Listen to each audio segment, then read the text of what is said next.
मेरा नाम जीविका है। मेरी जिंदगी अपने पेरेंट्स के साथ बहुत अच्छी गुजर रही थी। मेरी मम्मी मुझसे बहुत प्यार करती थी। फिर एक दिन कुछ ऐसा हुआ, खुशियां जैसे खत्म हो गईं और गम ही गम आने लगे। हम लोग एक साथ जॉइंट फैमिली में रहते थे। मैं अपने पूरे खानदान की एक ही लड़की थी। मेरे 2 चाचा जी थे और दोनों के पास ही 2 बेटे थे। बस मेरे पापा की ही मैं इकलौती बेटी थी। जब मैं 9 साल की थी तब मेरे पापा मुझे इस दुनिया से छोड़कर चले गए थे। लेकिन मेरी मम्मी बहुत पढ़ी लिखी और होनहार थी। मेरी मम्मी शुरू से ही जॉब करती थी क्योंकि उनकी गवर्नमेंट जॉब थी। अपने पति के मरने के बाद भी मेरी माँ ने जॉब जारी रखी थी क्योंकि वो अपनी बेटी की परवरिश कैसे करती। मेरी मम्मी किसी पर बोझ नहीं बनना चाहती थी, इसलिए अपनी मेहनत से पैसा कमाती थी और अपना और अपनी बेटी का गुजारा करती थी। मेरी मम्मी चाहती थी कि उनकी ही तरह उनकी बेटी भी खूब पढ़े लिखे और कभी उनकी बेटी पर कोई कड़ा समय आए तो उनकी तरह उनकी बेटी भी खुद पर निर्भर हो और किसी के आगे हाथ न फैलाए। उनकी बेटी बुरे वक्त से खुद लड़ना सीख ले, मगर मेरी मम्मी नहीं जानती थी कि बुरा वक्त आने में देर नहीं लगती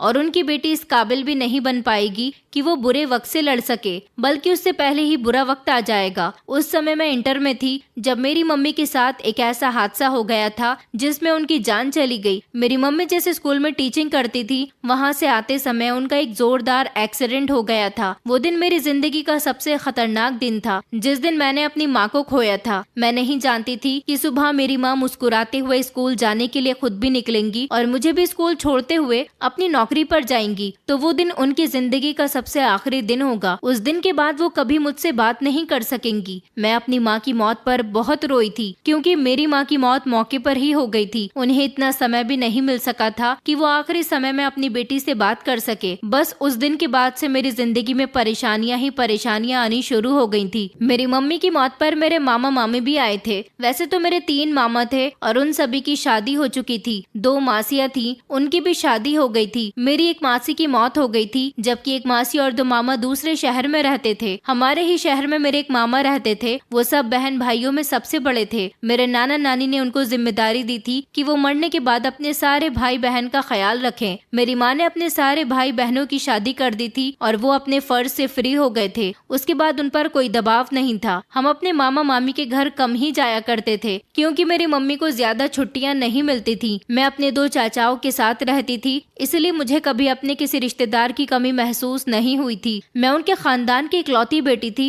इसलिए सब मुझे बहुत प्यार करते थे। मगर मुझे सबकी असलियत तो तब पता चली थी जब मेरी माँ मुझे इस दुनिया से छोड़कर चली गई और मैं बिल्कुल अकेली रह गई। मम्मी के मरने के 3 दिन बाद घर पूरी तरह से खाली हो गया था। घर में सिर्फ दोनों चाचियां ही बची थीं, जबकि उनके बेटे और मेरे दोनों चाचा अपने अपने काम पर जाने लगे थे। मैंने अभी स्कूल जाना शुरू नहीं किया था क्योंकि मैं अपनी माँ की मौत के सदमे से बाहर नहीं आई थी। मैं सारा दिन रोती रहती थी, बिस्तर पर पड़ी रहती थी। धीरे धीरे मेरी माँ की मौत को 1 हफ्ता गुजर गया था कि मेरी चाचियों ने मुझ पर घर का सारा लोड डाल दिया। पहले तीनों देवरानी जेठानी साथ मिलकर घर के काम किया करती थी और तीनों में अच्छी दोस्ती थी, इसीलिए उन्हें घर के कामों का बोझ कभी पता ही नहीं चला। लेकिन अब मेरी मम्मी के मर जाने के बाद उन्होंने इस चीज का फायदा उठाया कि मैं उन लोगों पर बोझ बन गई हूँ। अब इस घर में रहूंगी तो वो लोग जैसा चाहे वैसा मुझसे करवा सकती हैं, क्योंकि मेरे आगे पीछे अब कोई नहीं रहा था। चाचा जी भी ज्यादातर घर से बाहर ही रहते थे। जब रात को वो घर पर आते तो चाची ऐसे रिएक्ट करती थी जैसे मुझसे कोई काम ही नहीं करवाती हूँ।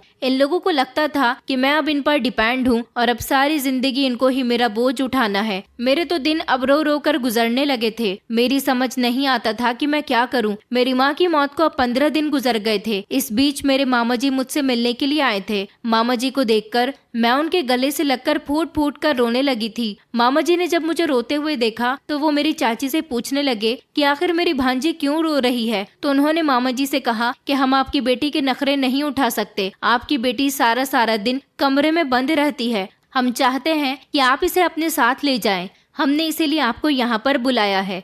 मामा जी को लगा था कि वो लोग कोई बहुत जरूरी बात करना चाहते हैं, मगर वो लोग तो मुझे उनके साथ भेजना चाहते हैं। मामा जी ने कहा कि कोई बात नहीं है, मैं अपनी भांजी को बिल्कुल अपनी बेटी की तरह रखूंगा। मामा जी ने मुझसे कहा था कि तुम अपना सामान पैक कर लो और मेरे साथ चलो। मैं सामान पैक करके अपने मामा जी के साथ चली गई थी। मुझे ये नहीं पता था कि मेरे आने के बाद मेरी चाचियों ने चाचा जी को क्या बताया था। जरूर उन लोगों ने उनसे झूठ ही बोल दिया होगा, कह दिया होगा कि आपकी भतीजी अपने मामा के साथ खुद अपनी मर्जी से गई है, मगर वो लोग तो मुझे भेज चुकी थी। मामा जी के घर जाने के बाद भी मेरी जिंदगी में सुकून नहीं आने वाला था, क्योंकि जब मैं मामा जी के साथ उनके घर गई तो मुझे देखकर मेरी मामी और उनकी दोनों बेटियां खुश नहीं हुई थी। उन लोगों के तो मुंह बन गए थे। मामा जी ने मुझे कमरे के अंदर जाने के लिए कहा था। मामा जी ने कहा था कि ऊपर वाले पोर्शन में कमरा खाली पड़ा हुआ है, तुम उसमें जाकर अपना सामान रख लो। मैं तो खामोशी से अपना सामान लेकर ऊपर आ गई थी, मगर मुझे मामा और मामी की बातों की आवाज आ रही थी। मामी जोर जोर से चिल्ला रही थी और कहने लगी कि तुम अपनी भांजी को यहाँ क्यों लेकर आ गए हो। मामा जी ने कहा था कि ये अब हमारे साथ ही रहेगी। इस बात पर मामी शोर मचाने लगी और कहने लगी कि तुम्हें क्या जरूरत पड़ी थी इसके साथ हमदर्दी करने की। मामा जी कहने लगे कि ये भी मुझे मेरी बेटियों की तरह प्यारी है और तुमने अगर इसमें और मेरी बेटियों में कोई फर्क समझा तो अच्छा नहीं होगा। ये कहकर उन्होंने मामी को खामोश करवा दिया था, लेकिन मैं ये नहीं जानती थी कि अब मेरी जिंदगी की मुश्किलें और ज्यादा बढ़ने वाली है। मामा जी ने मेरा कॉलेज में एडमिशन करवा दिया था। मामी मुझसे घर के सारे काम करवाया करती थी। मैं कॉलेज से आने के बाद सारे काम करती। मामा जी मामी को बहुत दबा कर रखते थे। वो हमेशा मामी से और अपनी बेटियों से यही कहते थे कि जीविका को हमारे घर में रहते हुए कभी किसी तरह की कोई परेशानी नहीं होनी चाहिए, उसका हर तरह से ख्याल रखने की कोशिश करना। मेरी मामी की 2 बेटियां और उनका एक बेटा भी था। हम सब की उम्र में सिर्फ 2-2 साल का फर्क था। मेरी मामी अपनी बड़ी बेटी नीतू के लिए रिश्ता तलाश कर रही थी। मेरे मामा की काफी अच्छी नौकरी थी, लेकिन फिर भी मेरी मामी को ऐसा लगता था कि उनके पास रुपये पैसे की बहुत कमी है। मेरे मामा ने कभी उनके साथ किसी चीज की कमी नहीं की थी।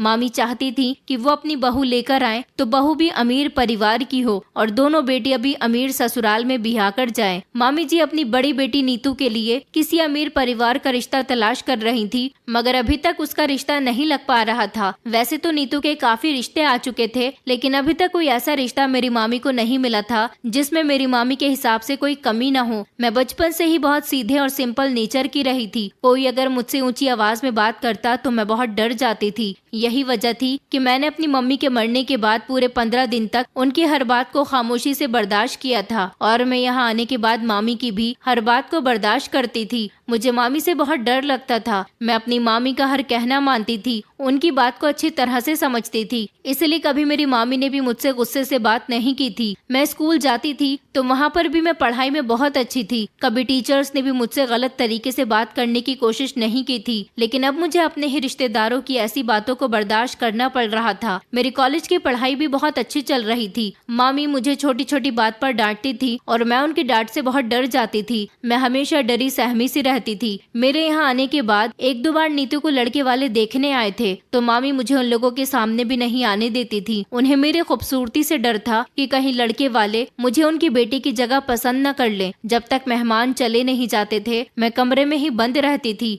मामी का बिहेवियर मेरे साथ बिल्कुल भी अच्छा नहीं रहता था। वो और उनकी बेटियां मुझे छोटी छोटी बातों पर ताने देती रहती थी। और फिर एक दिन ऐसा हुआ था कि मेरी मामी को नीतू के लिए एक अच्छा और अमीर परिवार का लड़का मिल गया था। उन लोगों ने भी नीतू को पसंद कर लिया था। मेरी मामी की छोटी बेटी का नाम अंजू था। जब मेरी मम्मी जिंदा थी तो अंजू मुझसे बहुत मीठी मीठी बातें करती थी, मुझे अपनी दोस्त की तरह समझती थी। लेकिन जिस दिन से मैं इस घर में आई थी अंजू के तो तेवर ही बदल गए थे। वो बिल्कुल अपनी माँ की तरह रिएक्ट करती थी। मामी बहुत खुश थी कि उनको उनकी पसंद के मुताबिक अपनी बेटी के लिए रिश्ता मिल गया था और अब दोनों परिवारों के बीच सारी बातें तय हो गई थी। नीतू और उसके होने वाले पति की अब एंगेजमेंट होने वाली थी और फिर एंगेजमेंट का दिन भी आ गया था। नीतू की एंगेजमेंट के लिए मामा जी ने मुझे बहुत अच्छे से कपड़े लाकर दिए थे। जिस तरह के कपड़े वो अंजू के लिए लेकर आए थे, इसी तरह के कपड़े वो मेरे लिए भी लेकर आए थे। मैं उन कपड़ों को पहनकर बहुत सुंदर लग रही थी। मामी जी ने मुझसे कहा था कि सारे काम तुम्हें देखने हैं,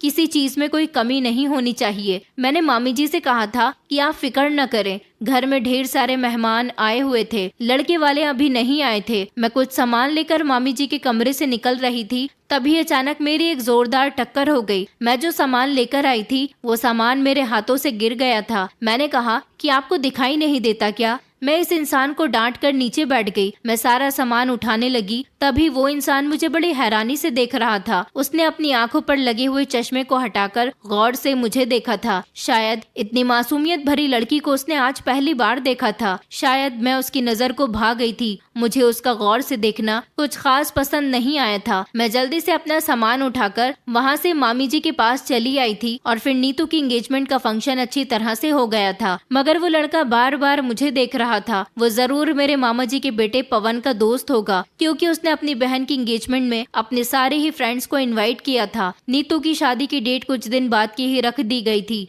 इस दौरान मैं मामी का काम में बहुत हाथ बटा रही थी, मगर शादी की तैयारियों के चलते मैं कॉलेज नहीं जा पा रही थी और न ही अपनी पढ़ाई पर ध्यान दे पा रही थी। ऐसा करने से मेरी पढ़ाई को बहुत नुकसान हो रहा था। लेकिन शादी की तैयारी में बिजी होने की वजह से मामी जी मुझे जली कटी बातें नहीं सुना रही थी, क्योंकि उनका ध्यान शादी की तैयारियों में लगा हुआ था। कुछ दिनों बाद जब नीतू की शादी का दिन आया तो मैं अभी भी घर के कामों में ही बिजी थी। इस दौरान मैं नीतू के कुछ जरूरी कपड़े रखकर भूल गई थी, क्योंकि मुझ पर काम का लोड इतना ज्यादा था कि मेरी समझ में नहीं आ रहा था कि मैं कौन सा काम याद रखूं और कौन सा नहीं, और कौन सी चीज मैं कहां पर रखकर भूल गई हूं। इतने काम तो मैंने अपनी जिंदगी में कभी नहीं किए थे। एक साथ मुझ पर ढेर सारे काम आ चुके थे, इसलिए मेरा दिमाग काम करना बंद कर रहा था। मैं बहुत थक चुकी थी। मेरी समझ नहीं आता था कि मैं क्या करूं, क्योंकि मुझे एक मिनट भी आराम करने के लिए नहीं मिलता था और ना ही मुझे मेरी पढ़ाई करने को मिल रही थी। जब मैं नीतू के कपड़े रखकर भूल गई तो मामी को बहुत गुस्सा आया था। मामी ने मुझे अपने कमरे में बुलाया। वो मेहमानों के सामने ऐसे रिएक्ट कर रही थी जैसे वो मुझे अपने घर में रखकर बहुत एहसान कर रही है, जबकि ये एहसान उनका नहीं मेरे मामा जी का था। बातें सुनने के लिए उन्होंने मुझे कमरे में बुलाया और बहुत बुरी तरह से डांटा था। वो बार बार कह रही थी कि आखिर तुम मेरी बेटी के कपड़े रखकर कहाँ भूल गई हो। मैं मामी जी की अलमारी में बार बार तलाश कर रही थी। मुझे याद था कि मैंने मामी जी की अलमारी में ही तो नीतू के सारे कपड़े रखे थे, मगर वो कपड़े अलमारी में नहीं थे। मैं अच्छी तरह से जानती थी कि मुझे मेरी गलती पर ही डांट सुनने को मिल रही है। अगर मैं कपड़े रखकर ना भूलती तो शायद मुझे मामी इतना जलील ना कर रही होती। इस दौरान मामी ने मुझे कुछ ऐसा कह दिया था जिसने मेरी आंखों में ढेर सारे आंसू ला दिए थे। मामी जी ने कहा था कि तुम इस घर में रह रही हो तो ये मत समझना कि हमारे घर की फैमिली मेंबर बन गई हो। मैंने तुम्हें इस घर में अपने पति के कहने से रखा है और मैं तुम्हें इसीलिए बर्दाश्त करती हूँ ताकि तुमसे अपने घर के काम भी करवा सकूं, वरना मुझे कोई जरूरत नहीं है। तुम जैसी लड़की को मैं अपने घर में जगह दूं। तुम पर हमने इतना बड़ा एहसान किया है। तुम्हें पढ़ाते लिखाते हैं, तुम्हें घर में रखते हैं, खाना देते हैं, तुम्हें यहाँ रहने के लिए अच्छा कमरा दिया गया है, तो इसके बदले तुमसे कुछ काम भी तो लेना चाहिए ना। ऐसा तो नहीं है कि तुम्हें मुफ्त में यहाँ रहने दे। मुफ्त में तो कोई नौकरानी को भी घर में जगह नहीं देता। तुम्हारी माँ मर गई है और तुम हमारे सर पर आ गई हो। एक काम भी तुमसे ढंग से नहीं होता। यही वजह है कि तुम्हारी चाचियों ने वहाँ से तुम्हें यहाँ पर भेज दिया। तुम्हारी चाचियों को भी तुम्हारी हरकतें बर्दाश्त नहीं होती होंगी। तुम्हारी मनहूस माँ से इतना नहीं हुआ कि मरते समय तुम्हें भी अपने साथ लेती जाती। तुम्हें हमारे सर पर डाल गई है। मामी की ऐसी बातें सुनकर मेरा दिल बहुत दुखा था। मैं फूट फूट कर रोने लगी थी। रोते हुए अचानक मेरी नजर मामी के कमरे में रखे हुए एक संदूक पर गई थी। मैं जल्दी से उस संदूक की तरफ गई, क्योंकि मुझे याद आया था कि मैंने इसी संदूक में नीतू के कपड़े रखे थे। मैंने जल्दी से वो खोला तो उसमें मुझे नीतू के कपड़े दिखाई दे गए थे। मेरी जान में जान आ गई थी। मैंने मामी जी को वो कपड़े निकाल कर दे दिए और मैं खुद रोती हुई भागकर कमरे से बाहर निकली तो देखा कि फिर से मेरी टक्कर इस लड़की के साथ हो गई थी। मुझे अब उस पर गुस्सा आ गया था। मैंने कहा, तुम्हें कोई और काम नहीं है? हमेशा मुझसे टकराते रहते हो। आखिर क्या प्रॉब्लम है तुम्हारी? वो जाते हुए मुझे देख रहा था, क्योंकि वो उस समय किसी से फोन पर बात करता हुआ चलता आ रहा था। मैंने उसकी अच्छी खासी बेइज्जती कर दी थी। मैंने उसे बहुत बातें सुनाई थी। मैंने कहा था कि तुम जैसे लड़कों को मैं अच्छी तरह से जानती हूँ। बार बार मुझसे आकर टकरा जाते हो। आंखें खोलकर चलना सीखो। उसे मेरी इन बातों पर गुस्सा आ गया था, क्योंकि उसके चेहरे से गुस्से भरे एक्सप्रेशन साफ दिख रहे थे। मगर मैं रो रही थी। मुझे गुस्सा उस पर नहीं आ रहा था। गुस्सा तो मुझे मामी की बातों पर आ रहा था। लेकिन जब मेरी उससे टक्कर हो गई तो मैंने अपना सारा गुस्सा उसी पर निकाल दिया और मैं भागते हुए अपने कमरे में आकर फूट फूट कर रोने लगी थी। हम सब लोगों को मैरिज हॉल जाना था, क्योंकि वहाँ पर बारात आने वाली थी। मैं अभी तक तैयार भी नहीं हुई थी। मामी जी ने मुझे काम ही इतने दे दिए थे। मैं काम निपटाने के बाद जब फ्री हुई तो पवन मुझे अपने साथ मैरिज हॉल ले गया था। वहाँ पर भी मेरा सामना कई बार पवन के दोस्त से हुआ था। वो मुझे बार बार देखता था, मगर मैं उसकी तरफ से अपनी नजर फेर लेती थी। नीतू की विदाई हो चुकी थी। मामी जी ने मुझसे कहा था कि दुल्हन के कमरे में जितना भी सामान है वो सारा सामान गाड़ी में रखवा दो। मैं दुल्हन के कमरे के अंदर जैसे ही गई तो फिर से मेरी टक्कर पवन के दोस्त मनीष के साथ हो गई थी। अब की बार मुझे फिर से मनीष पर गुस्सा आ गया। मैंने कहा, ये हर बार तुम्हारी टक्कर मुझसे ही क्यों होती है और तुम यहाँ दुल्हन के कमरे में क्या कर रहे हो? मैं उस पर बरस पड़ी थी। इस बार मनीष ने खामोशी जाहिर नहीं की थी, बल्कि वो तेज आवाज में बोल पड़ा था। वो कहने लगा कि तुम मुझसे किस अंदाज में बात करती हो? मैं मानता हूँ कि पहली बार जब मेरी तुमसे टक्कर हुई थी तो मेरी गलती थी, क्योंकि मैं जब चल रहा था तो मैंने तुम्हारे ऊपर ध्यान ही नहीं दिया था कि तुम सामने से आ रही हो। लेकिन इससे पहले जब मेरी तुमसे टक्कर हुई तो मैं सामने ही देख रहा था, तुम खुद मुझसे आकर टकराई थी। और अभी भी मैं इस कमरे में पहले से ही मौजूद हूँ। मैं कमरे से बाहर निकल रहा था जब तुम खुद इस कमरे के अंदर आई हो और तुम्हारी मुझसे टक्कर हो गई।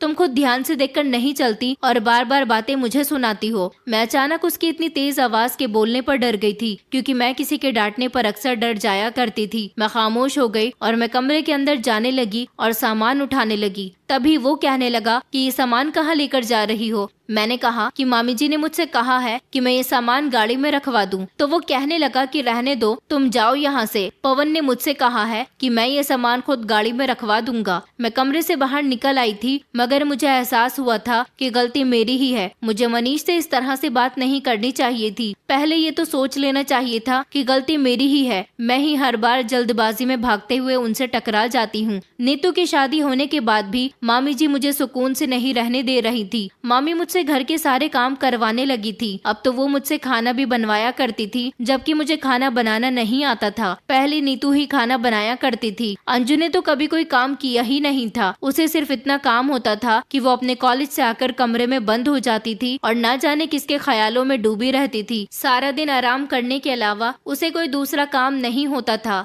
मैंने मामी से कहा था कि मुझे खाना बनाना नहीं आता। उन्होंने कहा था कि आजकल मोबाइल में सब कुछ आता है। उन्होंने मुझे मोबाइल दे दिया था और कहा था कि इसमें देख देख कर खाना बनाना सीखा करो। मैं कुकिंग सीखने में इतनी बिजी हो गई थी कि भूल गई थी कि मेरी पढ़ाई का बहुत नुकसान हो रहा है। मामी जी के इन रोज रोज के कामों से मैं बहुत तंग आ गई थी, क्योंकि मुझे कॉलेज गए हुए पूरा 1 महीना होने वाला था। मैंने अब सोच लिया था कि मैं जैसे तैसे कॉलेज जाकर ही रहूंगी। अगले दिन फिर से मामी मुझे कामों में उलझा रही थी, मगर मैं ऑलरेडी अपनी पढ़ाई का काफी नुकसान कर चुकी थी। अब मुझे कुछ भी करके कॉलेज जाना था। मैं तैयार होकर कॉलेज जाने के लिए निकल ही रही थी, तभी अचानक मामी जी आ गई और उन्होंने मुझे कॉलेज जाते हुए देख लिया। वो कहने लगी कि तुम कहाँ जा रही हो? मैंने कहा, मामी जी मैं कॉलेज जा रही हूँ। कॉलेज गए हुए मुझे काफी दिन हो गए। मामी जी कहने लगी कि कोई जरूरत नहीं है कॉलेज जाने की, घर में बैठो और घर के कामकाज देखो। नीतू की शादी हो गई है, अब तुम्हें ही घर के सारे काम देखने हैं। मैंने कहा, मामी जी प्लीज आप मुझे कॉलेज जाने दो, मैं कॉलेज से आकर सारे काम देख लूंगी।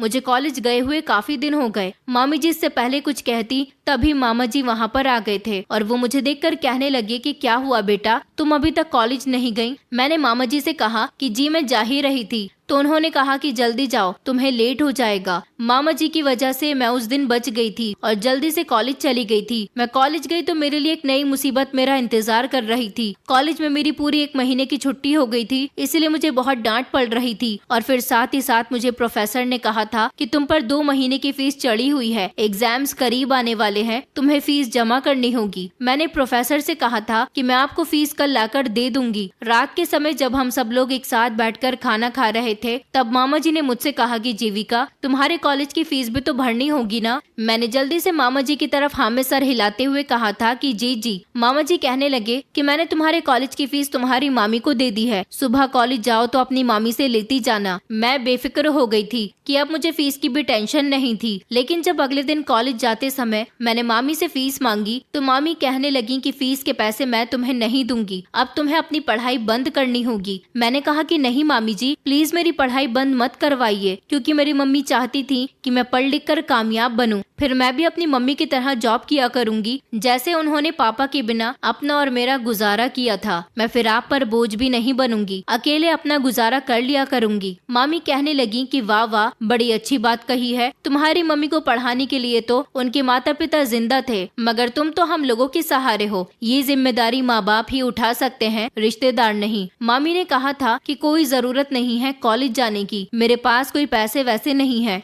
मैं रोने लगी और रोते हुए मामी के आगे गिड़गिड़ाने लगी कि प्लीज मामी मुझे पैसे दे दो। मामा ने तो आपको फीस भरने के लिए पैसे दिए हैं ना, तो फिर आप मुझे पैसे क्यों नहीं दे रही हो। मामी ने जल्दी से मेरे बाल पकड़ लिए और कहने लगी कि अगर इस बारे में तुमने अपने मामा से कुछ भी कहा तो तुम्हारा इस घर में जीना दुश्वार कर दूंगी। आई समझ। मैंने मामी से कहा कि मामी मेरे बाल छोड़िए, मुझे दर्द हो रहा है। ठीक है, मैं मामा जी से इस बारे में कुछ नहीं कहूंगी, लेकिन आप जो मेरे साथ कर रही हो वो बिल्कुल भी ठीक नहीं है। प्लीज मुझे फीस के पैसे दे दीजिए। मामी कहने लगी कि जा, नहीं है मेरे पास फीस के पैसे, अगर तुझे कॉलेज जाना है तो ऐसे ही पढ़ ले। फिर मामी ने मुझे एक जोरदार झटका देकर छोड़ा था। मैं अपने कमरे में जाकर फूट फूट कर रो रही थी। मैं पूरा दिन रोती रही थी। फिर शाम के टाइम पर मामी कमरे में आई और कहने लगी कि उठो और जाकर घर के कामों में लगो। मैं उठ गई थी और काम में लग गई थी। मैंने मामा मामी को आपस में बातें करते हुए सुना था। मामी मामा जी से कह रही थी कि कल शाम को अंजू को देखने के लिए लड़के वाले आ रहे हैं। लड़के की माँ ने फोन करके मुझसे कहा था कि वो हमारे घर रिश्ता लेकर आना चाहती हैं। मामा जी कहने लगे कि चलो ये तो अच्छी बात है, हम चाहते हैं कि अंजू की पढ़ाई पूरी होने से पहले पहले उसका भी रिश्ता तय कर दें और जैसे ही उसका ये साल कंप्लीट हो जाए तो उसकी शादी कर देंगे। इस तरह अंजू भी अपने घर की हो जाएगी और उसके बाद में जीविका के लिए रिश्ता तलाश करना शुरू करूंगा।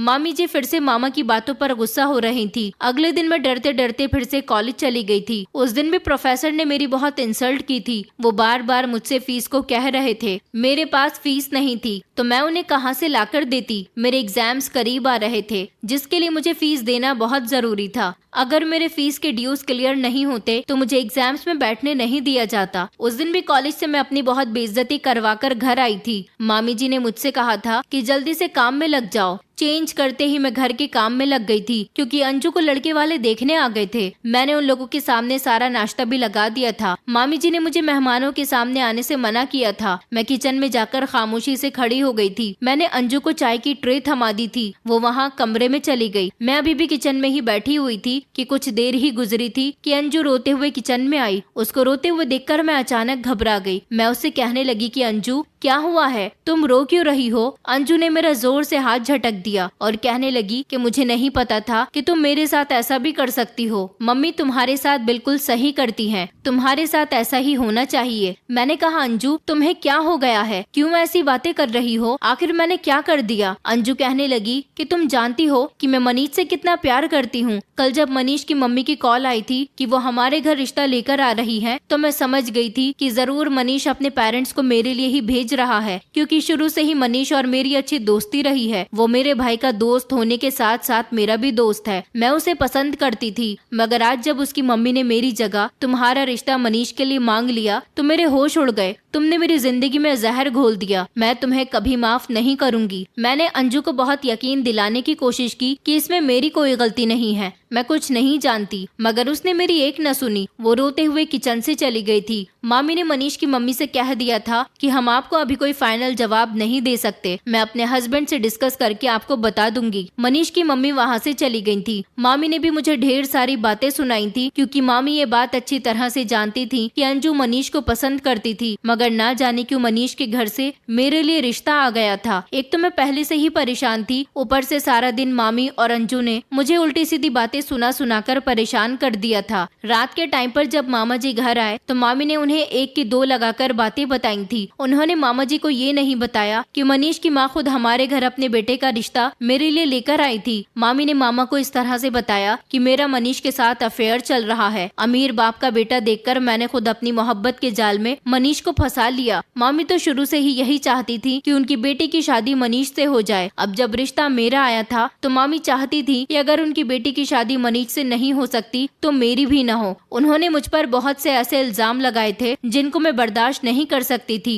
और खामोशी से सुनकर रोती रही थी। जब मामा जी ने मुझे कमरे में बुलाया तो मामा जी कहने लगे कि बेटा तुम्हारे लिए मनीष के घर से रिश्ता आया है, क्या तुम ये शादी करना चाहती हो, क्या तुम मनीष को पसंद करती हो। मैंने मामा जी से कहा कि नहीं मामा जी, मैं मनीष को पसंद नहीं करती, मेरे और उसके बीच कुछ नहीं चल रहा, मैं नहीं जानती कि उसके घर से रिश्ता क्यों आया है। मैंने मामा जी से कहा कहा कि मैं ये शादी नहीं करना चाहती, क्योंकि जो इल्जाम मामी ने मुझ पर लगाए थे मैं उन्हें सच साबित नहीं करना चाहती थी। मैंने जब मामा जी से इस रिश्ते से इनकार कर दिया तो मामी के चेहरे पर मुस्कुराहट आ गई थी और मामी ने फौरन ही इस रिश्ते के लिए मनीष की मम्मी से मना कर दिया था। मगर अगले दिन फिर से मनीष की मम्मी हमारे घर आ गई थी और उन्होंने मामा जी से इस बारे में बात की थी। उन्होंने कहा था कि हमारा बेटा आपकी भांजी को पसंद करता है, वो आपकी भांजी को बहुत खुश रखेगा। मेरे मामा जी ने कह दिया था कि हमारी भांजी आपके बेटे को पसंद नहीं करती, उसने इस रिश्ते के लिए साफ इनकार कर दिया है। मगर फिर भी मनीष की मम्मी ने मामा जी से कहा था कि मैं बड़ी उम्मीद से आपके यहाँ आई हूँ, एक बार आप अपनी भांजी को समझाकर तो देखिए।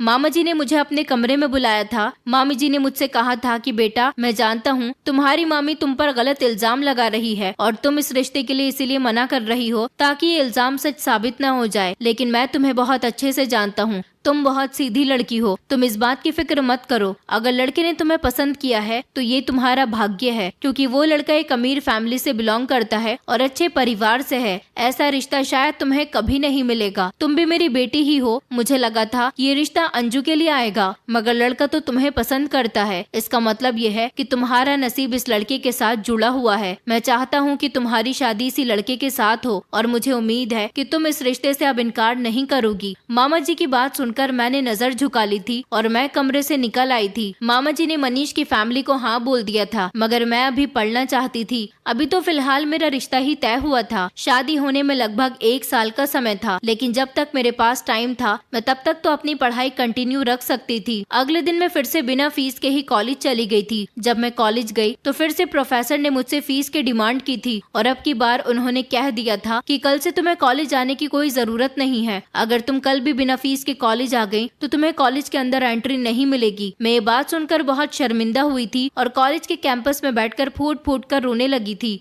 उधर घर में जब से मेरा मनीष के साथ रिश्ता तय हुआ था, अंजू मुझे अपना दुश्मन समझ रही थी। वो मुझसे ढंग से बात भी नहीं करती थी और मामी भी मुझसे यही कहती रहती थी कि तुम मेरी बेटी की खुशियों पर अपना हक जमा कर बैठ गई हो। मन करता है कि तुम्हें इसी समय घर से निकाल दूं, मगर तुम्हारे मामा की तरफ से मजबूर हूँ। इधर कॉलेज में भी मुझे सिर्फ 1 दिन की ही मोहलत दी गई थी। मेरी कुछ समझ में नहीं आ रहा है कि मैं क्या करूँ। कोई मेरी मदद करने वाला भी नहीं था। मैंने जैसे ही अपनी साइड में देखा तो मेरे बाएं हाथ पर मेरे ही कॉलेज का एक लड़का आकर बैठ गया था। उसने मुझसे पूछा कि क्यों रो रही हो, तो मैंने उससे कहा कि तुम जानते तो हो मेरे रोने की वजह। तो वो कहने लगा कि हाँ, कई दिनों से देख रहा हूँ प्रोफेसर तुम्हारी बहुत इंसल्ट कर रहे हैं, तुम मजबूर हो इसलिए फीस नहीं दे पा रही हो। चलो कोई बात नहीं, मैं तुम्हारी मदद कर सकता हूँ। उसकी बात पर मैंने उसे चौंक कर देखा और कहा कि तुम मेरी किस तरह से मदद कर सकते हो। तो उसने अपनी जेब से निकालकर मुझे 40,000 रुपए दिए और कहने लगा कि लो अपनी फीस जमा करवा दो। मैंने कहा कि नहीं नहीं, मैं ये पैसे नहीं ले सकती।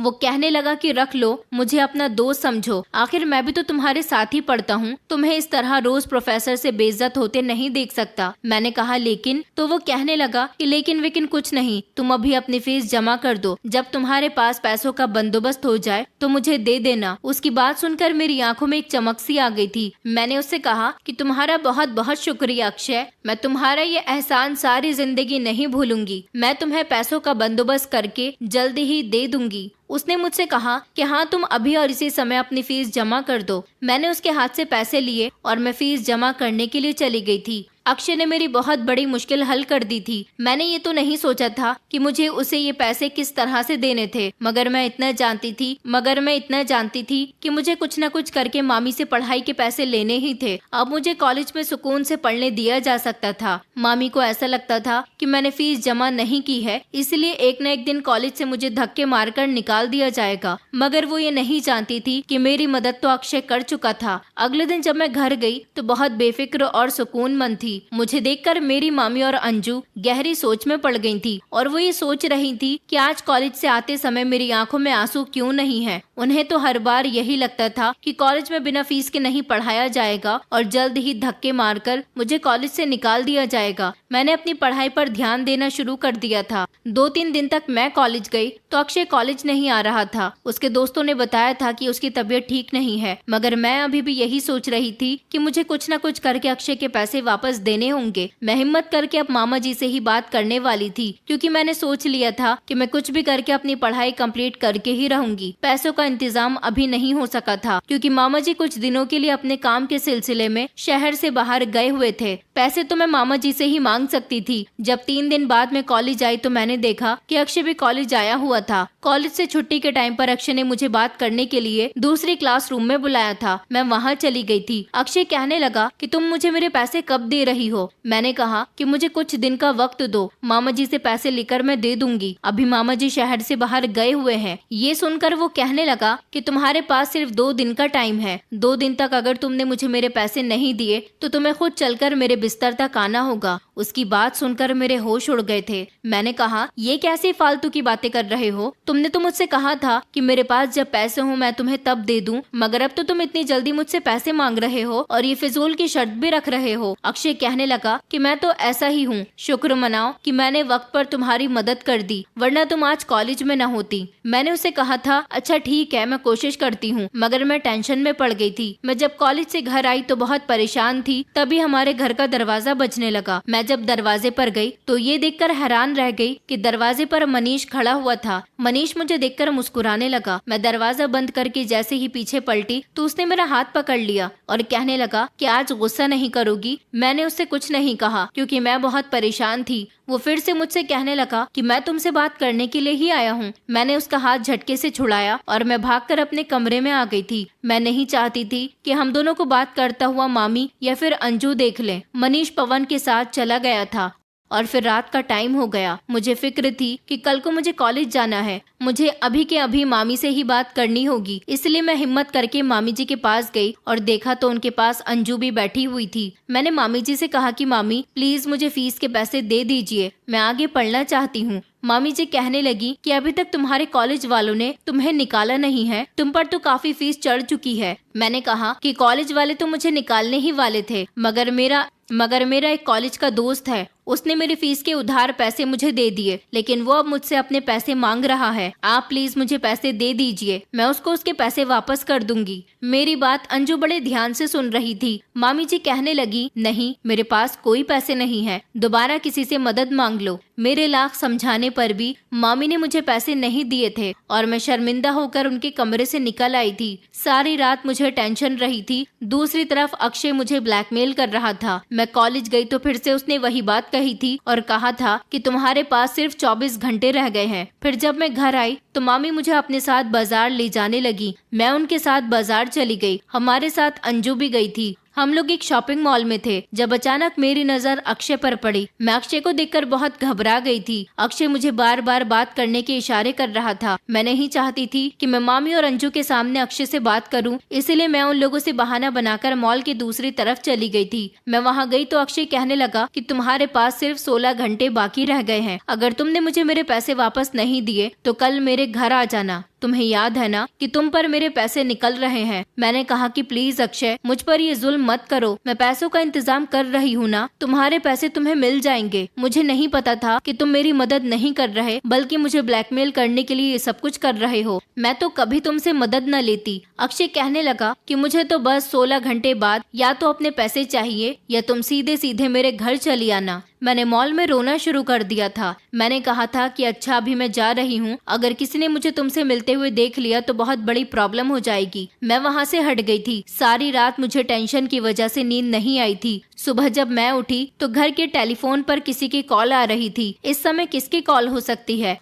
उस टाइम वहाँ पर कोई भी नहीं था। मैंने कॉल रिसीव कर ली तो देखा कि अभी भी अक्षय की ही कॉल थी और वो मुझसे कह रहा था कि तुम्हें याद है ना कि 1 घंटे बाद तुम्हें मेरे घर पर आना है, आज कॉलेज नहीं जाना। आज मैं भी कॉलेज नहीं जाऊंगा, मैं अपने घर में अकेला हूँ और तुम्हारा इंतजार कर रहा हूँ। उसकी बात सुनकर मैंने रोना शुरू कर दिया था। मैंने कहा था कि प्लीज मेरी बात तो सुनो, जैसे ही पैसों का इंतजाम होता है मैं तुम्हें दे दूंगी, मगर वो तो कुछ सुनने के लिए तैयार ही नहीं था। उसने मुझसे कहा था कि अगर तुम तुम 1 घंटे के बाद मेरे घर नहीं आई तो मैं वहाँ आकर तुम्हें उठाकर ले जाऊंगा। तुम्हारे घर वाले भी कुछ नहीं कर सकेंगे। मैं बहुत डर गई थी। रोने के अलावा मेरे पास कोई दूसरा ऑप्शन नहीं था। मैं खामोशी से कॉलेज जाने के लिए तैयार हुई और धीरे धीरे मेरे कदम अक्षय के घर की तरफ बढ़ने लगे। मुझे कुछ भी अच्छा नहीं लग रहा था। सारे रास्ते में यही सोचती हुई गई थी कि मेरे साथ अब न जाने क्या होने वाला है। मैं जैसे ही अक्षय के घर पहुंची तो अक्षय मुझे देखकर बहुत खुश हुआ था। उसने कहा, क्या हुआ, पैसों का बंदोबस्त नहीं हुआ क्या? मैंने कहा, तुम मुझे कुछ समय की मोहलत और दे दो। तो वो कहने लगा कि नहीं, ऐसा नहीं हो सकता, अब कोई मोहलत नहीं, अब तुम मेरे बिस्तर तक खुद चलकर जाओगी। ये कहते हुए जब अक्षय ने मेरे कंधों पर हाथ रखा तो अचानक किसी ने उसको धक्का दिया। ये देखकर मैं दंग रह गई कि ये कौन था। मैंने जैसे ही पलटकर देखा तो मनीष खड़ा हुआ था। मनीष ने अक्षय का कॉलर पकड़ लिया और उसे मारना पीटना शुरू कर दिया। मैं बहुत डर रही थी। मनीष ने उसको बहुत मारा था। अक्षय बार बार मनीष से कह रहा था कि इस लड़की ने मुझसे पैसे लिए हैं, अब ये मेरे पैसे नहीं दे रही। मनीष ने अपनी जेब से निकालकर पैसे उसके मुंह पर दे मारे और उससे कहने लगा कि अगर आज के बाद तुमने इस लड़की या किसी भी लड़की को इस तरह से ब्लैकमेल किया या उसकी मजबूरी का फायदा उठाने की कोशिश की तो अच्छा नहीं होगा। मैं तुम्हें छोड़ रहा हूँ, चाहूँ तो अभी के अभी पुलिस के हवाले कर सकता हूँ। मनीष ने जल्दी से मेरा हाथ पकड़ा और वो मुझे वहाँ से ले आया था। मैं देख रही थी मनीष को बहुत गुस्सा आ रहा था। वो गुस्से में गाड़ी चला रहा था मगर मुझसे कोई बात नहीं कर रहा था। मैं बहुत डर गई थी। मैं बस रोए जा रही थी कि अब ना जाने क्या होगा। मनीष मुझे घर के अंदर ले गया। देखा तो वहाँ पर मामा जी भी आ चुके थे। मनीष ने मेरा हाथ पकड़कर झटके से मुझे मामा जी की तरफ किया।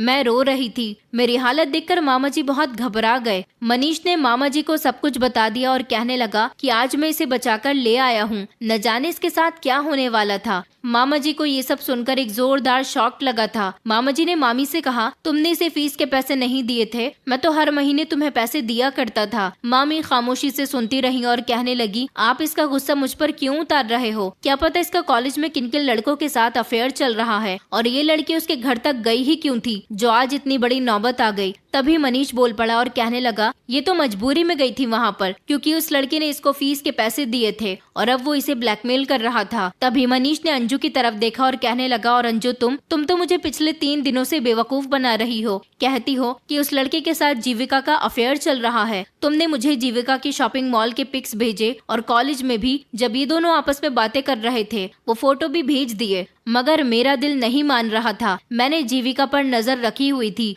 आज जब मैंने उसे कॉलेज के बजाय उस लड़के के घर की तरफ जाते हुए देखा तो मैं इसका पीछा करने लगा और वहां जाने के बाद जब मैंने देखा और ये रो रो कर गिड़गिड़ाकर उससे कह रही थी कि प्लीज मुझे जाने दो, वो पैसों का बंदोबस्त कर देगी, तो मुझसे रहा नहीं गया। तुम कितनी घटिया हो अंजू, तुम इस पर इल्जाम लगा रही थी। अंजू खामोश हो गई। मामा जी ने अंजू से कहा कि तुमने ये सब क्यों किया? तो अंजू कहने लगी, मैं और क्या करती पापा, मैं तो मनीष से प्यार करती थी। मनीष से मैं शादी करना चाहती थी मगर मनीष ने को ही पसंद कर लिया। मुझसे ये सब बर्दाश्त नहीं हुआ, इसलिए मैंने जब इस जीविका के मुंह से सुना कि इसके कॉलेज में किसी लड़के ने मदद की है तो मैंने सोचा कि मुझे इसके और मनीष के बीच में फूट डलवानी होगी। मगर मेरी लाख कोशिशों के बावजूद भी मनीष ने इस पर शक नहीं किया। ये कहकर अंजू खामोश हो गई थी, लेकिन मामा जी को इन दोनों माँ बेटी पर बहुत गुस्सा आ रहा था। मामा जी ने मामी को डांटा और कहने लगे कि ये तो अच्छा हुआ कि आज सही समय पर वहाँ मनीष पहुँच गया। अगर मनीष वहाँ ना पहुँचता तो ना जाने जीविका के साथ वो लड़का क्या करता। मामा चिल्लाते हुए कहने लगे कि तुम्हें पता भी है कि उसकी इज्जत भी जा सकती थी। तुम्हारी एक गलती की वजह से ये कितनी परेशानी से गुजरी है।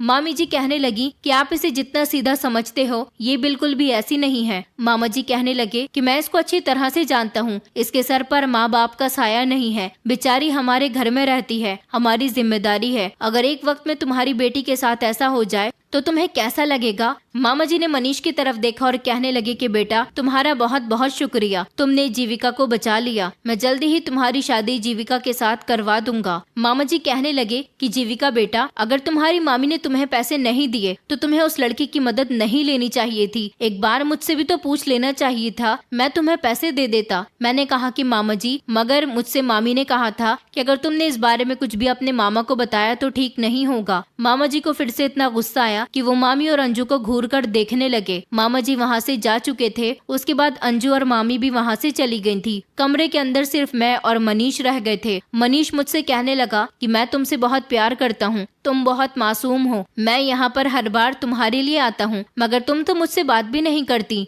पता है मुझे तुम्हारी बहुत फिक्र हो रही थी। मुझे तो अंजू के लाख कहने पर भी यकीन नहीं आया कि तुम किसी लड़के के अफेयर में भी हो सकती हो। यही सब जानने के लिए आज मैं तुम्हारा पीछा कर रहा था। मैंने मनीष से कहा कि मुझे माफ कर दो, मेरा हमेशा आपके साथ गलत बिहेवियर ही रहा। मनीष कहने लगा कि तुम बहुत मासूम हो, ये दुनिया बहुत खराब है। जीविका इतनी सीधी बनकर मत रहो, सीधे लोगों को ये दुनिया आसानी से जीने नहीं देती। मनीष की बात सुनकर मैंने सोच लिया था कि अब मुझे लोगों से डरना नहीं है। अगर मैं जितना लोगों से डरूंगी, लोग मुझे उतना ही डराएंगे। मुझे साहस दिखाना होगा और फिर मैंने ऐसा ही किया था। जिंदगी में काफी समय गुजर गया, लेकिन मैं उस दिन के बाद कभी नहीं डरी। लोग औरत को कमजोर समझते हैं और सबसे ज्यादा कमजोर उस औरत को समझते हैं जिनके आगे पीछे कोई नहीं होता। मगर अब मुझे मनीष का साथ मिल गया। उसने मुझे हमेशा बहुत सपोर्ट किया, मेरी एजुकेशन कंप्लीट करवाई, मुझसे शादी की। जब मैं अपनी ससुराल विदा होकर चली गई तो मामी जी का मूड भी मेरी तरफ से ठीक हो गया। अंजू ने भी मुझसे अपने किए की माफी मांग ली थी। आज मैं मनीष के साथ एक खुशहाल जिंदगी गुजार रही हूँ और उम्मीद करती हूँ कि जो लड़कियाँ मेरी कहानी सुन रही हैं वो भी ऐसे लोगों से डरना छोड़ दें जो आपकी कमजोरी का फायदा उठाकर आपको डराते हैं, बल्कि हिम्मत और समझदारी से काम ले। दोस्तों, उम्मीद करती हूँ आपको हमारी कहानी पसंद आई होगी। कहानी पसंद आई है तो वीडियो को लाइक करें, चैनल पर नए हैं तो चैनल को सब्सक्राइब करें और हाँ, नोटिफिकेशन बेल को जरूर दबाएं ताकि अगली अपडेट सबसे पहले आपको मिले।